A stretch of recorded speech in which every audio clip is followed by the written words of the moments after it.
बहुत ही रिकॉर्डिंग हो रही है, कर रही तुम। गुड मॉर्निंग हाँ? Students. Good morning sir. Good morning sir. Good morning sir. Good morning sir. Good morning sir. बेटा good morning sir. Good morning. ठीक है, आप वॉइस को म्यूट कर लें और कैमरा ऑन कर ले बेटा, कैमरा ऑन कर लीजिए। हाँ,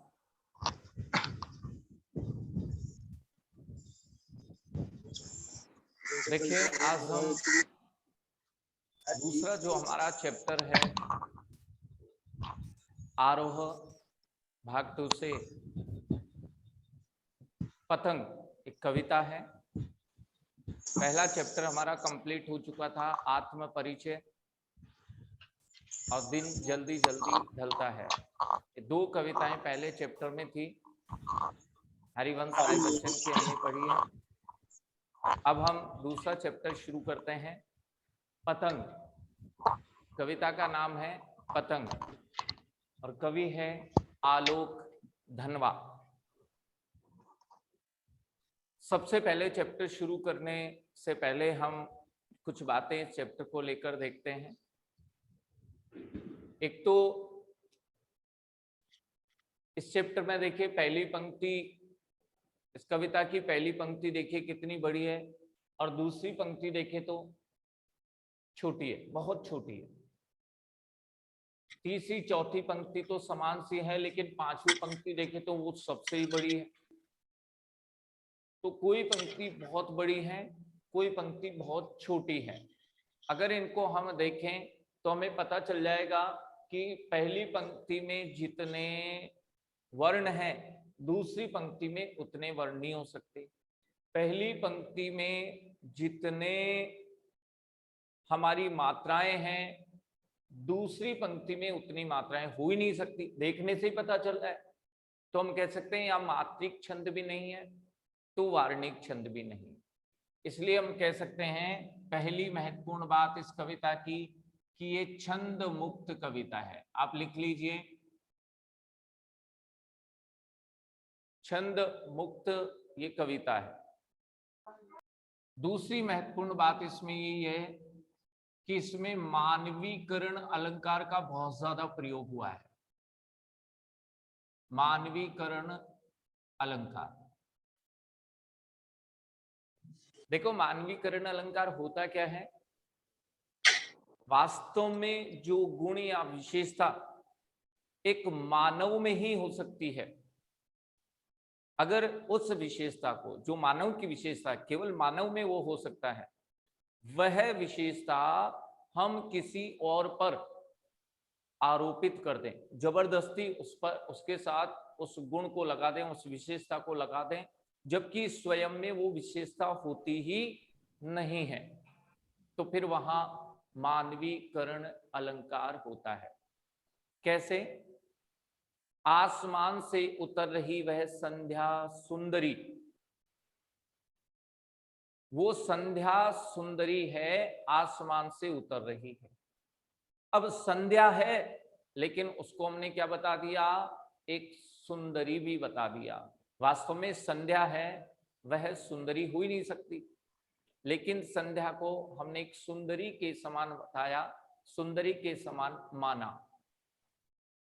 इसी में भी, कविता में भी आगे आएगा कि शरद आया, शरद ऋतु का सवेरा हुआ, चमकीली साइकिल तेज चलाते हुए। तो शरद ऋतु का सवेरा है, वो साइकिल के थोड़ी चलाएगा, साइकिल तो एक मानवीय गुण है, कोई बच्चा या कोई युवक साइकिल चला सकता है, वो सवेरा साइकिल थोड़ी चलाएगा। तो जब कोई मानवीय गुण है, जब मानव की कोई विशेषता है, उसे हम किसी और चीज पर, किसी वस्तु पर, किसी पदार्थ पर और किसी के साथ अगर जोड़ दें, लगा दें, जबकि स्वयं में वो विशेषता नहीं हो सकती है, केवल वो विशेषता तो मानव में हो सकती है, तो फिर वहां मानवीकरण अलंकार होता है। तो इस कविता की दो महत्वपूर्ण बातें, एक तो ये कविता छंद मुक्त है और दूसरी बात मानवीकरण अलंकार का इसमें प्रयोग हुआ है। ठीक है, आगे बढ़ते हैं। सबसे तेज बौछारे गई भादो गया, सवेरा हुआ। खरगोश की आंखों जैसा लाल सवेरा, शरद आया पुलों को पार करते हुए। अब देखो शरद के लिए कह रहे हैं कि शरद आया पुलों को पार करते हुए, मानवीकरण अलंकार है। अपनी नई चमकीली साइकिल तेज चलाते हुए, घंटी बजाते हुए जोर जोर से, चमकीले इशारों से बुलाते हुए, पतंग उड़ाने वाले बच्चों के झुंड को चमकीले इशारों से बुलाते हुए, आकाश को इतना मुलायम बनाते हुए कि पतंग ऊपर उठ सके। ये वॉल्यूम सभी को सुनाई नहीं दे रही क्या? एक बार बेटा रेस्पॉन्स दे, वॉल्यूम तो आ रही है?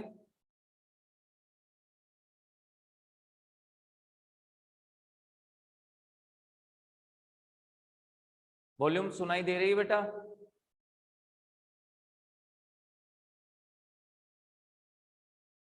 ओके, ठीक है। देखिए भावार्थ देखते हैं। सबसे तेज बौछारे, बौछारे कहते हैं बेटा वर्षा को, बौछारे वर्षा की बात है। भादो यानी भाद्रपद का महीना,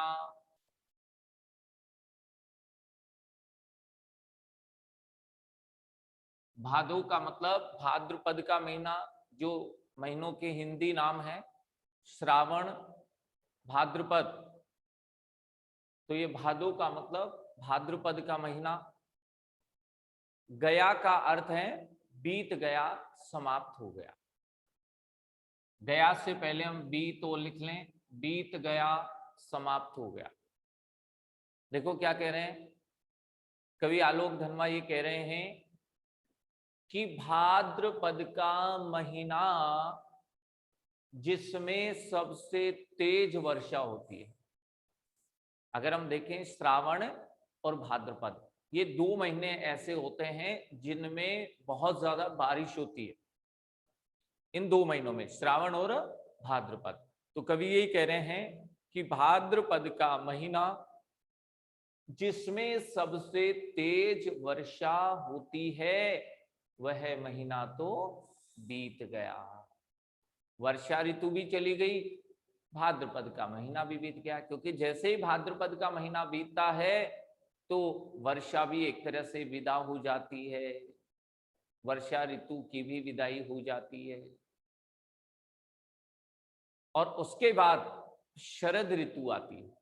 वर्षा ऋतु जैसे ही पूरी हो जाती है, समाप्त हो जाती है, उसके बाद शरद ऋतु आती है।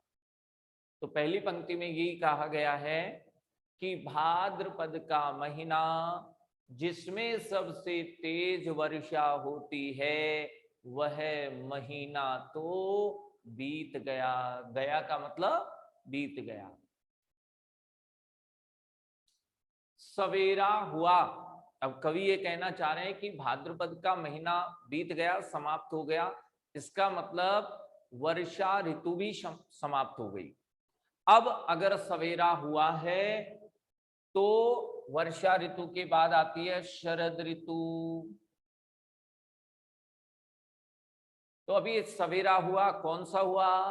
शरद ऋतु का। आप लिख लीजिए सवेरे से पहले, शरद ऋतु का सवेरा हुआ। वर्षा ऋतु समाप्त हो गई, पहली पंक्ति में कहा है। अब शरद ऋतु आ गई तो कहा गया शरद ऋतु का सवेरा हुआ। खरगोश की आंखों जैसा लाल सवेरा, उस शरद ऋतु के सवेरे की तुलना कर रहे हैं किससे? खरगोश की आंखों से। और जैसा भी लिखा गया तो हम जान गए सा सी सो सम समा सरी सदृश, जैसा जैसी जैसे ज्यों जिमी, अगर ऐसा लिखा आता है तो हम जानते हैं वहां उपमा अलंकार होता है। तो इस पंक्ति में भी कौन सा अलंकार हुआ? उपमा अलंकार। सवेरे की तुलना खरगोश की आंखों से कर रहे हैं, जैसा आ गया हम समझ गए उपमा अलंकार है। आप नोट करते रहे बेटा, उपमा अलंकार है यहाँ पर। देखो, शरद ऋतु का सवेरा हुआ, तो यह सवेरा खरगोश की आंखों जैसा लाल सवेरा था। क्योंकि जब सूर्य उदय होता है तो हम जानते हैं कि लालिमा युक्त किरणें होती है। जैसे ही सूर्य उदय होता है, जैसे ही सवेरा होता है, तो प्रारंभिक किरणें लालिमा युक्त होती है, लाल होती है। इसलिए वो लालिमा युक्त किरणें खरगोश की आंखें, आप देखना, लाल होती है। खरगोश की आंखों को जब देखेंगे तो लाल लाल नजर आएगा। हमारी आंखें तो काली होती है, लेकिन खरगोश की लाल होती है। तो खरगोश की आंखों जैसा लाल सवेरा था। शरद ऋतु का सवेरा हुआ, तो यह खरगोश की आंखों जैसा लाल सवेरा था। अब शरद आया, शरद आया पुलों को पार करते हुए। अब शरद यानी शरद ऋतु है, लेकिन शरद ऋतु का सवेरा हुआ। शरद आया का मतलब है सवेरा हुआ। शरद ऋतु का वो सवेरा हुआ, तो देखो लिखा है पुलों को पार करते हुए। अब बताइए, वो सवेरा है, शरद ऋतु का सवेरा है, वो पुलों को पार कैसे करेगा? ऐसा तो कोई मानव कर सकता है, कोई बच्चा कर सकता है। आगे लिखा भी है, नई चमकीली साइकिल को तेज चलाते हुए भी आया। तो यहां मानवीकरण अलंकार है, मानवीकरण अलंकार है।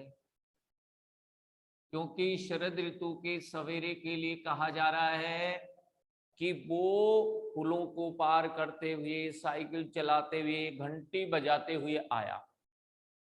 जबकि सवेरा ना तो साइकिल चला सकता है, ना घंटी बजा सकता है।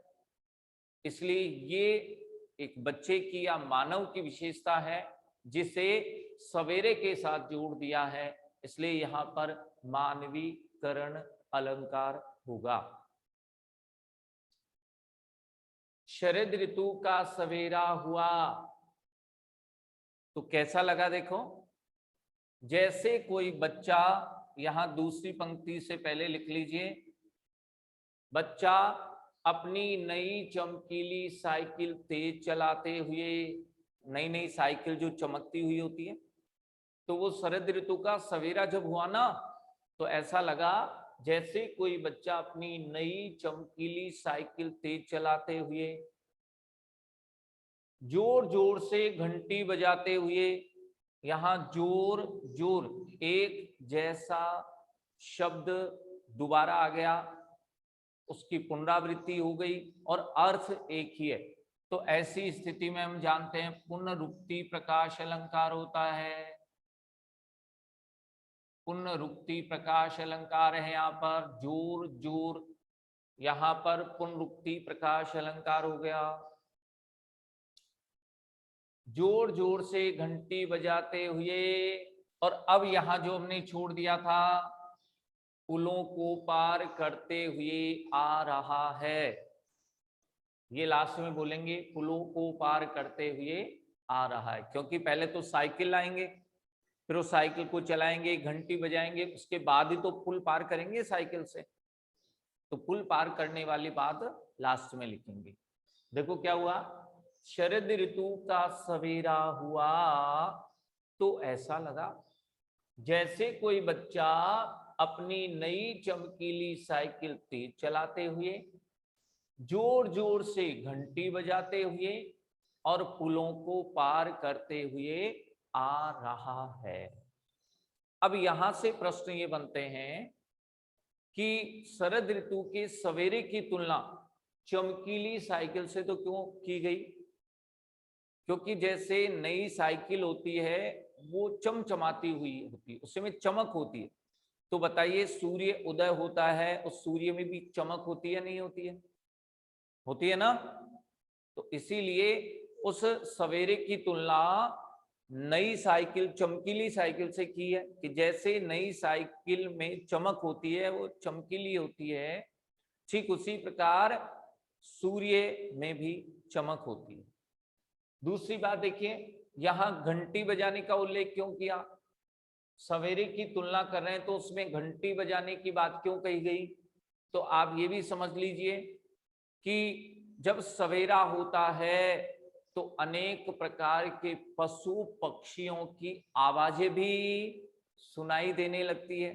तो वो पशु पक्षियों की जो आवाजें हैं, सूर्योदय जब होता है, सवेरा जब होता है, तो अनेक पशु पक्षियों की आवाजें भी सुनाई देती है।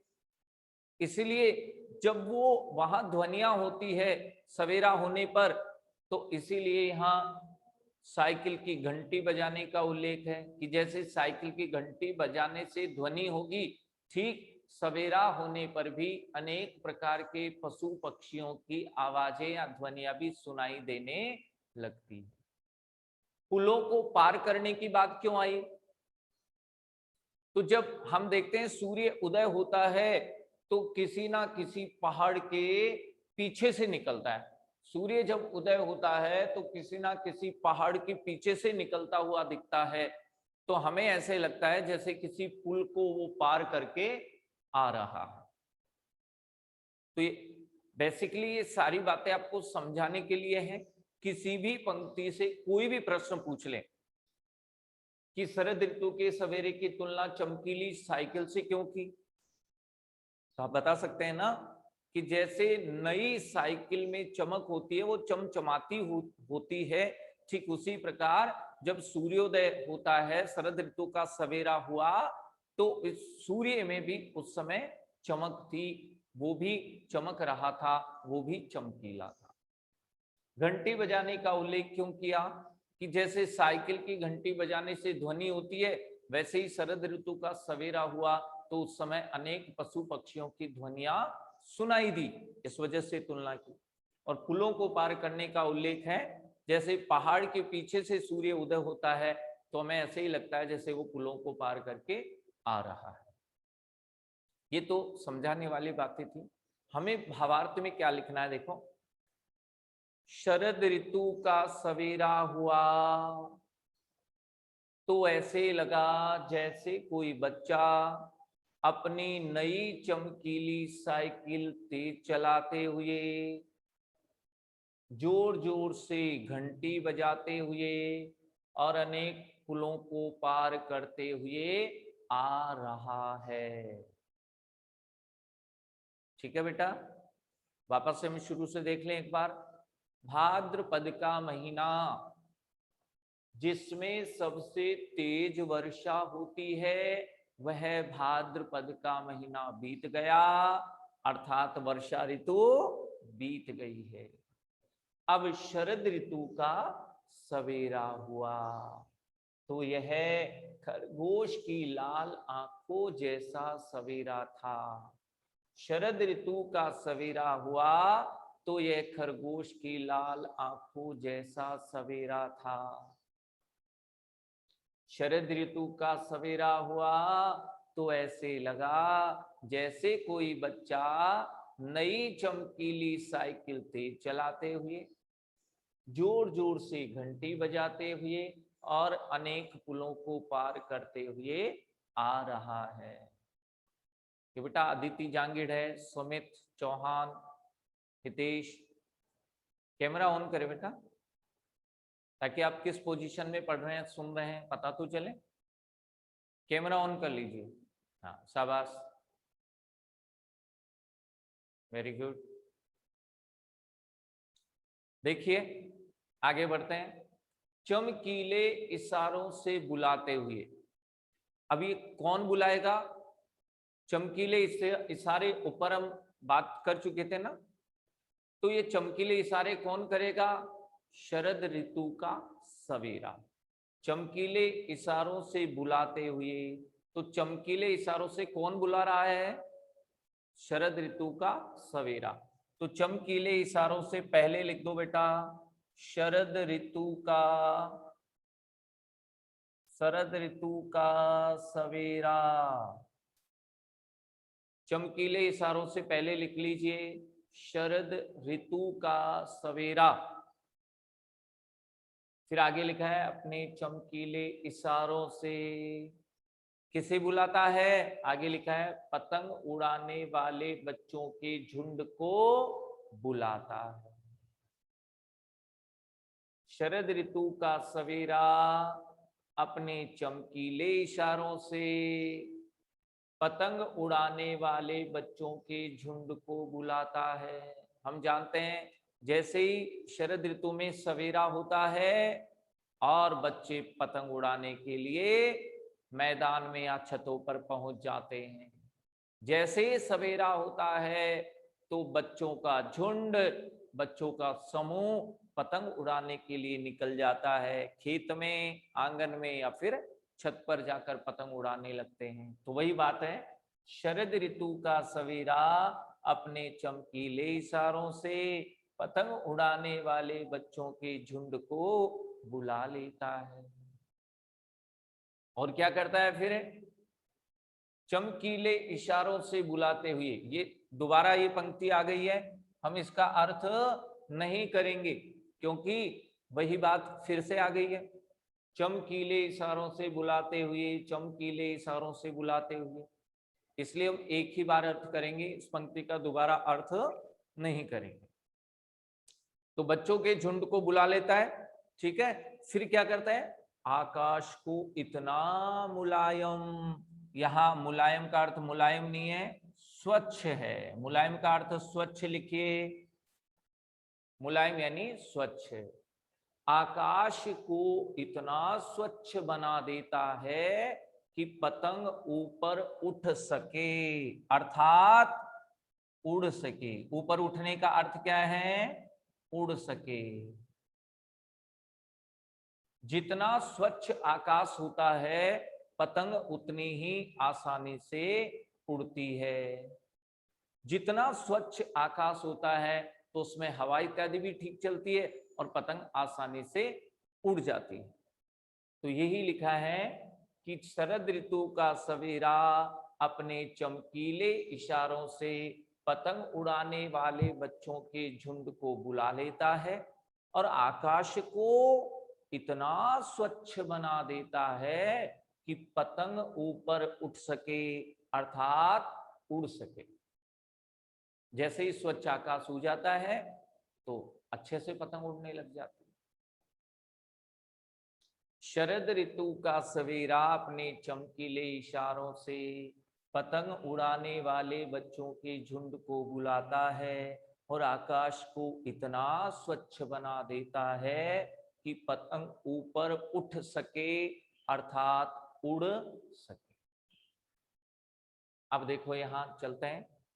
दुनिया की सबसे हल्की और रंगीन चीज उड़ सके। हम जानते हैं दुनिया की सबसे हल्की और रंगीन चीज किसे कहा होगा? यहां पर पतंग को। दुनिया की सबसे हल्की और रंगीन चीज किसे बताया है? पतंग को। एक चीज हम देखें, उड़ सके, उड़ सके, उड़ सके। ये उड़ सके देखो बार बार आ रहा है। उड़ सके अगर हम देखें तो बेटा बार बार उड़ सके आ रहा है, इसलिए हम कह सकते हैं कि यहां पर अनुप्रास अलंकार है। उड़ सके, उड़ सके, उड़ सके, अनुप्रास अलंकार है, नोट कर सकते हैं हम। और हम बार बार उड़ सके थोड़ी अर्थ करेंगे, तो बार बार उड़ सके थोड़ी बोलेंगे, हम उड़ सके तो एक ही बार बोलेंगे, ठीक है। दुनिया की सबसे हल्की और रंगीन चीज, उड़ सके की जगह हम लिखेंगे पतंग है। उड़ सके को छोड़ देंगे और यहां किसे बताएंगे? दुनिया की सबसे हल्की और रंगीन चीज पतंग है। लिख लीजिए आप, उड़ सके यहां नहीं बोलेंगे, उड़ सके तो लास्ट में बोलेंगे हम। दुनिया की सबसे हल्की और रंगीन चीज पतंग है। इसमें किसमें? पतंग में। जब पतंग बनाते हैं तो इसमें दुनिया का सबसे पतला कागज, बहुत हल्का कागज लगाते हैं ना, ताकि पतंग भारी नहीं हो जाए। अगर पतंग में मोटा कागज काम में लेंगे तो पतंग उड़ेगी नहीं, इसलिए बहुत हल्का सा पतला सा कागज पतंग बनाने में काम में लेते हैं। तो देखो इसमें, यानी किसमें? पतंग में, जो ऊपर का है। दुनिया की सबसे हल्की और रंगीन चीज पतंग है। इसमें, दुनिया से पहले लिख लो आप, इसमें दुनिया का सबसे पतला कागज और बांस की सबसे पतली कमानी, आगे लिख लो, लगाते हैं, लगाते हैं। आप जानते हैं एक बांस, उस पतंग में बांस की कमानी ऐसे सीधी लगाई जाती है और एक घुमा करके तिरछी लगाई गई। दो कमानी लगती है, एक सीधी और एक ऐसे तिरछी, वो बांस की होती है। और वो इसीलिए पतली सी लगाते हैं जिससे वजन कम हो जाए, भार कम हो जाए और पतंग अच्छे से उड़े। इसमें दुनिया का सबसे पतला कागज और बांस की सबसे पतली कमानी लगाते हैं। अब जो हम उड़ सके छोड़ दिया था, अब बोलेंगे जिससे कि वह आसानी से उड़ सके। अंत में लिखेंगे जिससे वह आसानी से उड़ सके। पतला कागज भी क्यों लगाया? कि भार नहीं हो। और बांस की पतली कमानी भी क्यों लगाई? जिससे पतंग में ज्यादा भार नहीं हो, वो आसानी से उड़े। तो उड़ने वाली बात लास्ट में लिखेंगे। वापस से ध्यान से सुन लें। दुनिया की सबसे हल्की और रंगीन चीज पतंग है। इसमें दुनिया का सबसे पतला कागज और बांस की सबसे पतली कमानी लगाते हैं जिससे वह आसानी से उड़ सके। और जब पतंग उड़ना शुरू हो जाती है तो बच्चों की सीटियां और किलकारियां भी शुरू हो जाती है। जैसे ही पतंग उड़ती है, जैसे ही पतंगे उड़ती है, बच्चों की सीटियां और किलकारियां भी शुरू हो जाती है। बच्चे शांत होकर के पतंग थोड़ी उड़ाते हैं, बच्चे बहुत आवाज करते हैं, वो काटा, वो मारा, या इधर उधर वो लूट लो, वो कट गई, वो पकड़ लो, ऐसे बोलते रहते हैं। तो जैसे ही पतंगे उड़ना शुरू होती है, बच्चों की सीटियां और किलकारियां भी शुरू हो जाती है। तितलियों की नाजुक दुनिया। और उस समय ऐसा लगता है कि जैसे तितलियों की नाजुक यानी कोमल, जैसे ये तितलियों की कोमल दुनिया हो। जब पतंगे उड़ती है तब बच्चों की सीटियां और किलकारियां शुरू हो जाती है और ऐसा लगता है जैसे तितलियों की कोमल दुनिया हो। अब यहां से प्रश्न बनता है कि आकाश में जब पतंगे उड़ती रहती है तो तितलियों की नाजुक दुनिया से उसकी तुलना क्यों की? तो हम बता सकते हैं कि पतंगे तितलियां जैसे रंग बिरंगी होती है, वैसे ही पतंगे भी रंग बिरंगी होती है। तितलियां जैसे आकाश में इधर उधर उड़ती है, ठीक उसी प्रकार पतंगे भी आकाश में उड़ती है। इसलिए उड़ती हुई पतंगों की तुलना तितलियों की कोमल दुनिया से की है। जैसे तितलियां रंग बिरंगी होती है, वैसे ही पतंगे भी रंग बिरंगी होती है। जैसे तितलियां आकाश में उड़ती है, वैसे ही पतंगे भी आकाश में उड़ती है। इसलिए पतंगों को तितलियों की रंग बिरंगी दुनिया कहा है। जल्दी से एक बार हम इसे देख लेते हैं, दोहरा लेते हैं। भाद्रपद का महीना जिसमें सबसे तेज वर्षा होती है, वह महीना तो बीत गया। अर्थात वर्षा ऋतु बीत गई है। अब शरद ऋतु का सवेरा हुआ तो ऐसा लगा जैसे खरगोश की लाल। शरद ऋतु का सवेरा हुआ तो खरगोश की आंखों जैसा लाल सवेरा था। ये बलराम बेटा वॉइस म्यूट करें।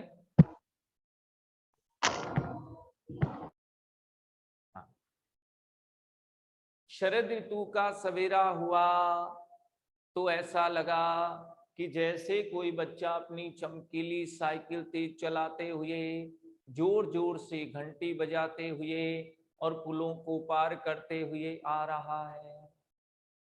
शरद ऋतु का ये सवेरा चमकीले इशारों से पतंग उड़ाने वाले बच्चों के झुंड को बुला लेता है, साथ ही आकाश को इतना स्वच्छ बना देता है कि पतंग ऊपर उड़ सके, अर्थात उड़ सके।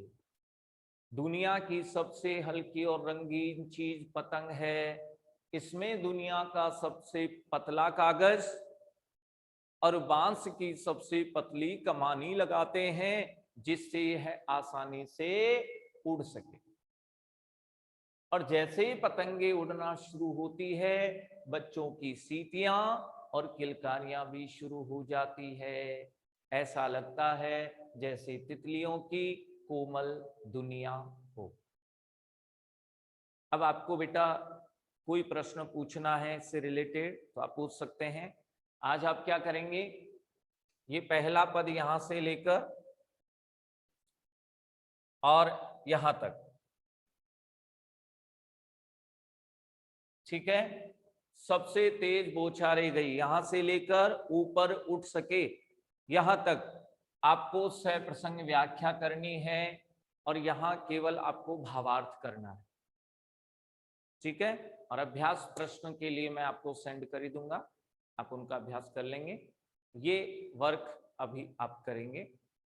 किसी भी बच्चे को भावार्थ संबंधी दिक्कत हो तो संदर्भ क्या लिखेंगे सह प्रसंग व्याख्या में, प्रस्तुत काव्यांश कवि आलोक धनवा